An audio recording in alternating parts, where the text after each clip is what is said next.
Today, I want to unpack part of how you come up is understanding what we don't understand.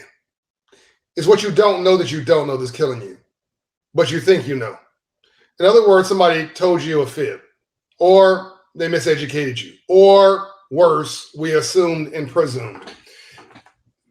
There's math that drives most everything in life. And I love math because it doesn't have an opinion. It's just the way it is, as they say. Let me explain to you how my Jewish friends came up. Even though they were dogged by those who discriminated against them, and a guy named Hitler tried to exterminate the entire race and actually killed 6 million Jews, God rest their soul. And there were 18 million Jews, give or take. 6 million were killed. The population dropped to 12. And then they sort of built themselves back up to 15 million Jews. There are 15 million Jews in the entire world, by the way. 8 billion people plus. There's only 15 million of our Jewish brothers and sisters. Half live outside the United States and half live in the United States. So about 7.5 million people of Jewish ancestry live in the United States. Conversely, you have about 48 million African Americans. Let's just round it up to 50 million African Americans in America. So now let's look at this model. And because it's really actually very easy to understand what happened. I unpack this in my book, Up From Nothing. I actually talk about it in a different way than what I'm going to talk about now. Let me give you the facts first and then back into the philosophy. So watch this video, comment on it, share it, start an intelligent discussion with your friends. By the way, none of this is about race or any of that stuff. Everybody's just as intelligent as everybody else. This is about culture. What culture were you brought up in? And I don't mean culture as in food and music. I mean culture as in mindset and aptitude, which then determines your altitude, and sort of what soil were you planted in and what grew as a result of that. So I have something called the 5 pillars of success in Up From Nothing. It's as much education as you can shove down your throat. If you have 3 or more of these, you'll be successful. If you have 5 of these, you'll be an absolute winner in life. Understanding the math of the matter, financial literacy, how wealth creation works, how small business entrepreneurship wealth works, how does success economically work? Number 3, family structure and resiliency. Number 4, self-esteem and confidence. I had to remember my own 5 rules. Number 5, role models and environment. So number 5 basically is if you hang around 9 broke people, you'll be the 10th. You've heard me say that before. So those 5 things, by the way, my Jewish brothers and sisters had those 5 things before the Holocaust. And luckily for them, they had those 5 things after the Holocaust. Now, this is something you can't do anything about if you're African American because you didn't create the environment that you came into. I'm going to focus in a minute. I'm going to explain how you got here, but I'm going to then pivot to what you can control right now. African Americans, by no fault of our own, were enslaved, brought here and intentionally enslaved in a bad capitalist model called slavery, which basically had us work for free for 240 years. We couldn't create capital because we were capital, bought, traded, sold, invested, etc. For 240 years. And no one taught us about free enterprise and capitalism. So they destroyed our self-esteem and confidence, decimated our families, never taught us about money or economics, or even gave us, an education. Again, that leads to they robbed us of our education for 300. So this country is about, give or take 40 and 50 years old. 300 of those years were essentially enslaved.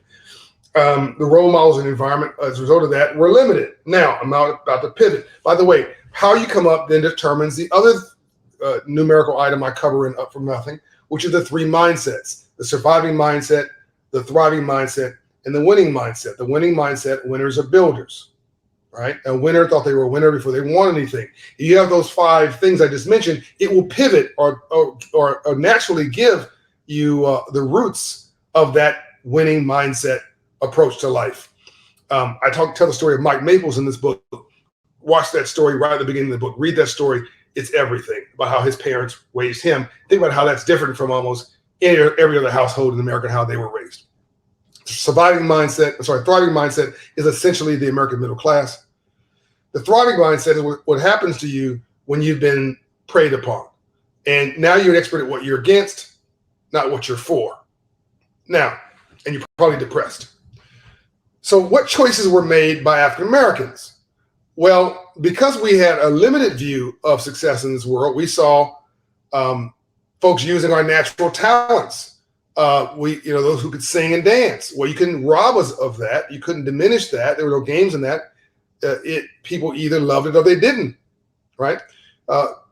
Athletic performance, you couldn't rob us of that. So where did we succeed? Think about it. The arts, culture, and professional sports. So now you have it. Here's where the math starts. On the Jewish side, you had 7.5 million people of Jewish descent going after essentially 100 million jobs in America.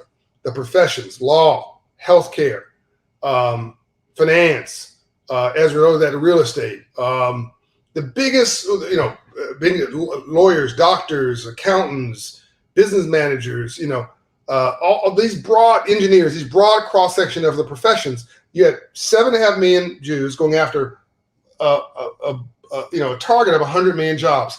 Thus, they excelled, supply and demand.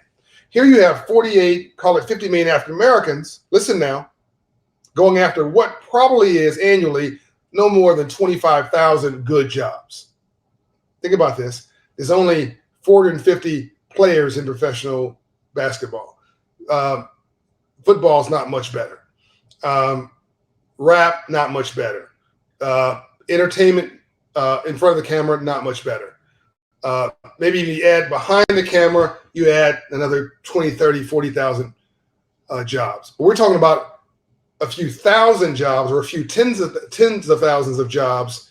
Let's be liberal and say 50,000 jobs for 50 million people.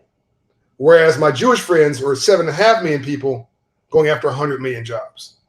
We have got to, I did this thing on Twitter that's still pinging around the internet of, African Americans today need a new business plan. We need to go after engineering, management, business management, real estate, finance, healthcare. We cannot have all these folks trying to go after essentially 5,000 entertainment jobs. I said 10,000, 5,000 rap jobs or music jobs, 5,000 professional sports jobs, and 10,000 entertainment jobs. That dog don't hunt, right? And that's just common sense. So we're brilliant. We can do anything. When the rules are published and the playing field is level, we succeed. When the rules are published and the playing field is level, we succeed. When the rules are published and the playing field is level, we succeed, like arts and professional sports. What we have to do now is expand this to involve all of the industries that are full of growth for the economy. And that's what I'm about, trying to make smart sexy, try to create an outsized business success, using myself as an example. And one example I have is the Promise Homes Company, where I've grown that from zero to $125 million in assets in 4 years with no government assistance, no celebrity hookup, just straight ahead business, proving that you can make smart sexy, you can be a business success that other people can emulate at scale. And you can do it too.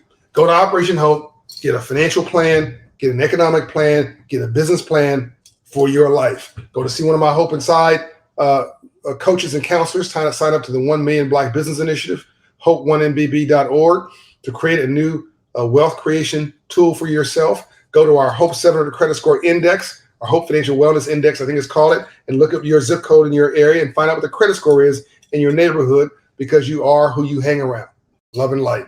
John Hope Bryant. This is the Civil Rights Movement.